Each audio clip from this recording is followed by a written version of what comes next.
Give me something for the pain and let me die. So George has made quite a few interesting remarks on his Not a Blog, and it seems they are far-reaching, and they cover many, many different topics. And you have to know a few things about his writing style and his theories of writing. I will save that towards the end. Let's get right to the good stuff, which is, has he finally and unequivocally basically attacked D&D, Benioff and Weiss? Has he finally sided with the fans and said, yeah, season 8 was horrific, it was stupid, they destroyed my story, but I'm going to correct it in the books?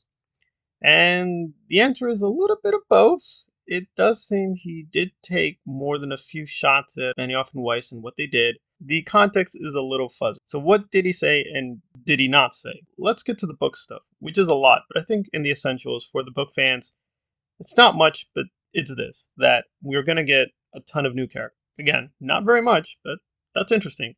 We're not getting any new POV characters. He says, we're done. We've reached the limit, apparently. But we're going to get new characters. So that's the book side. But what about the intersection of books and HBO? He's saying, as a gardener, and I'll go into what he means by gardener later. As a gardener, he's saying that more and more he's drifting away from Game of Thrones. And if you've been a passive fan, or just only checked in once in a while, you'd be like, yeah, we knew that already. That's not really an announcement. We know you're not going to replicate the ending of HBO and the show.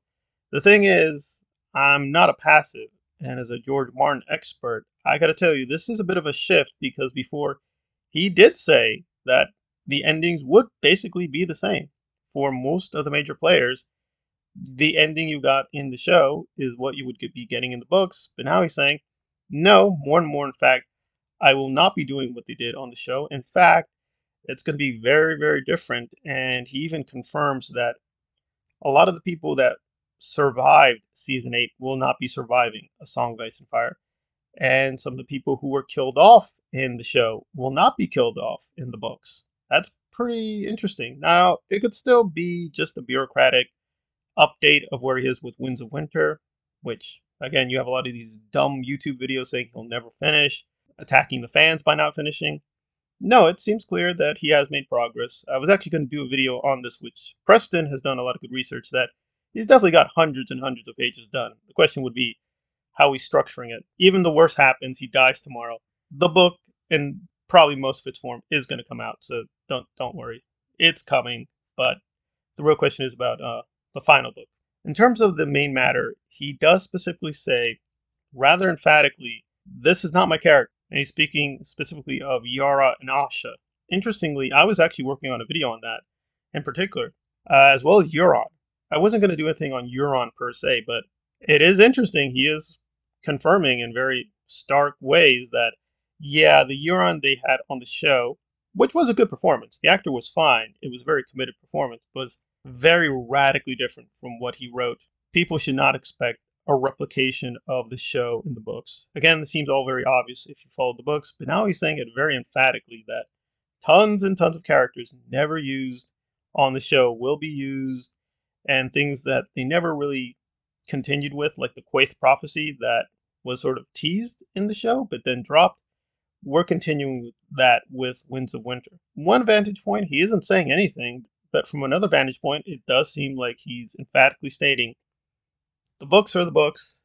The show went very, very far from what he intended and planned. This is an official denouncement, but it does seem to be confirming some fears people had that D&D were doing things that really weren't authorized, but he wasn't happy with it, but couldn't do much about it. So he is slightly correcting the record. But in totality, we don't know for sure, right? There's still a lot we don't know, so we have to wait for the book. Also, he's not saying Game of Thrones was terrible. He's just saying, well, they just went a different route. On the show, I have legions of secondary characters, not POVs, but nonetheless important to the plot, who always figure in the story. Lady Stoneheart, Young Griff, the Tattered Prince, Penny, Brown Ben Plum, the Shave Pate, Marwyn the Mage, Darkstar, he is of the night, Jane Westerling, Some characters you saw in the show are quite different than the versions in the novels. Yara Greyjoy is not Asha Greyjoy, and HBO's Euron Greyjoy is way, way, way, way different. Impossible. The only things we know for sure are this. This is the record. He said he wanted more seasons. He said that jokingly, and he said that seriously. So he definitely thought it was a huge mistake to end the show by season 8. He thought at the very least you needed 2 to 3 more seasons to do justice to the story. So he publicly disagreed with them of ending the show so suddenly, and this has been confirmed in other accounts and other books.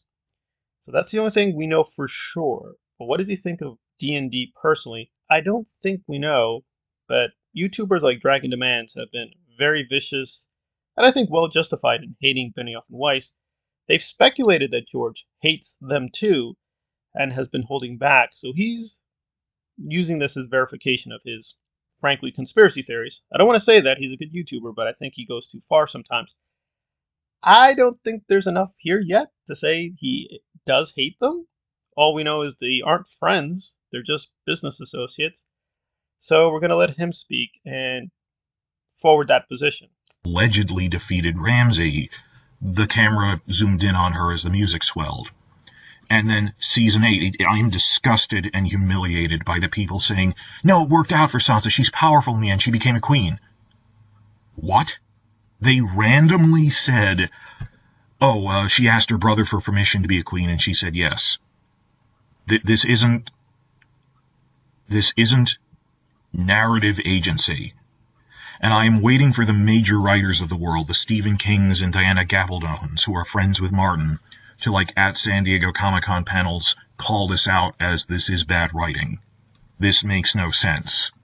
The way, Seth Rogen said, it didn't make sense that Jaime went back to Cersei at his panel, but more so, I'm waiting for writer roundtables that call out how bad this was. There are people who say that the Sansa rape was essentially the same as the books, even though it happened to someone else entirely. And there's already an argument that, the Sansa being queen in the north makes no sense. Westeros.org argued, and I agree independently, I think Sansa's going to be queen of the Vale. Let's accept that as a given right now, assuming that Sansa becomes queen of the Vale and not the north. There are a vocal, you've seen these people, they're not even like the Watchers on the Wall crowd, who basically just pouting and they went silent. I mean, the people...